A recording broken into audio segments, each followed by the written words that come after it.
Culture et PSG, ça va bien ensemble, hein? Oyez, oyez, heureux contribuable. Je dois avouer une chose pas facile, oui, je suis désolé, je me suis trompé, et plusieurs fois. Je me suis trompé notamment en croyant que la révolution viendrait des restrictions en matière de football. Et non, c'est pas ça. Les matchs de la Ligue des champions de foot vont être payants, vous le savez sans doute, hein, mais personne ne bougera parce que si le problème arrive, la révolution sera écrasée par le fric du Qatar et ça sera comme en Russie, il va y avoir du mal à la faire la révolution. Jusque-là, le peuple de la France d'en bas n'était prêt à supporter que quelques emmerdements minimes que vous supportez sans doute. Bon, qu'on prenne systématiquement aux pauvres donner aux riches, bon, c'est habitué. Qu'on baisse les remboursements de sécu, bon ben ça va bien. Qu'on augmente la TVA sur les produits de première nécessité, qu'on rajoute des jours de carence quand on est malade avec l'arrière-pensée, qu'on pense qu'à se branler, quoi, pardon, qu'à tirer au flanc, excusez-moi, au cul par exemple, au lieu d'aller bosser avec joie. Et même on peut dormir dans des cartons, jusque-là on supportait.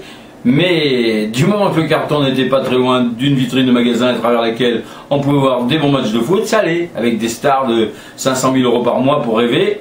Ah ben on ne montait pas sur les toits pour tirer dans la foule. Eh oui.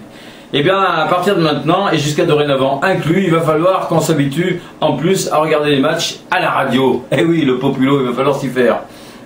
Et encore, tant que Radio Al Jazeera n'aura pas racheté les droits de retransmission de ces 10 matchs. Bon, pour ce qui est des droits télé, TF1 estimait que c'était plus rentable et il a donc laissé les raisins trop verts à ses goujats de Canal+ et d'Al Jazeera, encore eux. On va en entendre parler pendant des centaines d'années, Al Jazeera. Alors c'est la chaîne télé de nos amis du Qatar, vous savez, qui diversifie leurs activités, parce qu'ils savent qu'ils ne pourront pas polluer la planète jusqu'à Saint-Glinglin. Alors avec leur gaz et leur pétrole, eh bien, du coup ils investissent pour l'avenir. Il faut dire qu'ils ont bien fait les choses et que les putes qui les soutiennent ne manquent pas pour aller vanter leur qualité afin d'améliorer leur image à l'international. De Zizou à l'écurie du PSG, tous les ânes et tous les chevaux de l'industrie du PSG sont d'accord, en passant par Charles Bietri, le directeur de la future chaîne d'Al Jazeera en France. Même quand il sent le brut, l'argent n'a pas d'odeur, et pourtant il y a même un parfum qui s'appelle brut, vous voyez, comme quoi on peut se jurer de rien. Grâce à ses soutiens de choix, donc grassement rémunérés, le Qatar peut être en toute intimité, impunité, oulala, intimité avec le Qatar, le premier émetteur de CO2 de la planète par habitant. Les émirs pétés de thunes peuvent skier en plein désert avec 50 à l'ombre et il n'y a pas d'ombre. Et dans des complexes sportifs sortis du sable chaud, il fait très très beau.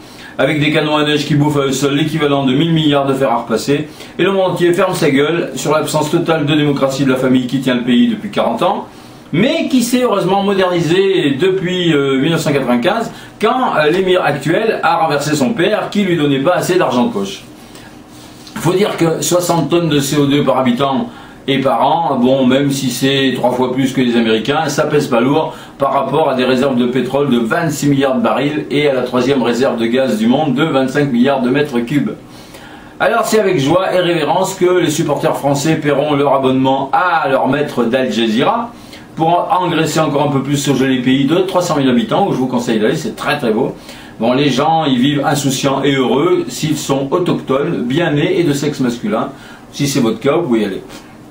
Et que les partis politiques qui soient interdits et tout le reste, on s'en branle. Hein, s'il y a de jolis buts, voilà. Ah, les heureux abonnés vont s'éclater en 2022 en voyant que cette magnifique Coupe du Monde qatari, hein, dans des stades tout neufs et jetables.